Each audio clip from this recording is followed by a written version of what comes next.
எனக்கு கால் வலி, அந்த இடுப்பு வலி எனக்கு தாங்க முடியலன்னு சொல்லி அழுகிற மாதிரி சொல்கிறேன். என்ன செய்யனே தெரியல அப்படின்னு சொல்கிறேன். பொதுவாக கால் வலி கை வலின்னு சொன்னாச்சுன்னா நான் எதுவுமே சட்டை பண்ணுறது கிடையாது. அது கால் இருக்கிற வரைக்கும் கால் வலி இருக்கிறதையும், கை இருக்கிற வரைக்கும் கை வலி இருக்கிறதையும் நம்ம பாட்டு நம்ம போயிருக்க வேண்டியதான்னு சொல்லிடுவேன். ஆனால் ஒரு வித்தியாசமாக அவள் என்ன செய்தாச்சுன்னா அதை உணர்ந்து அழுகிற மாதிரி சொன்னான். சரி நீ வாமா அப்படின்னு சொல்லி சொன்னேன். ஆனால் அவன் வருவாங்கிற நம்பிக்கை எனக்கு இல்லை. ஆனால் அவன் நம்பிக்கையோடு வந்திருக்கான். இங்கே வந்த பிறகுதான் தெரியும் அவள் வந்திருக்காங்க. அவள் அங்கே ஏணிப்படி கூட எனக்கு ஏறி வந்து உட்கார முடியலன்னு சொல்லி சொன்னான்.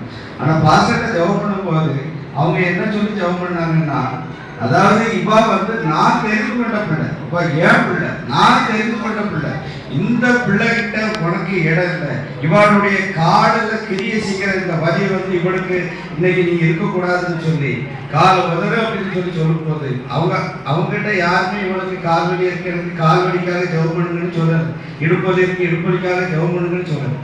அவன் என்ன சொல்றாங்க, எனக்கு அதை வச்சு அவங்க காலை உதற சொன்னாங்க, உதறிட்டு அதில் தான் வந்தேன், இன்னைக்கு வரைக்கும் ஒன்றும் இல்லைன்னு சொல்லி அவள் சொல்லிட்டு இருக்கா. சொன்னதோடு மட்டும் இல்லை, அன்னைக்கு அந்த சமாரியா ஸ்திரீ அந்த ஊரெல்லாம் சொன்ன மாதிரி நீங்க ஊர் முழுவதும் அவள் சொல்லி வச்சிருக்காங்க.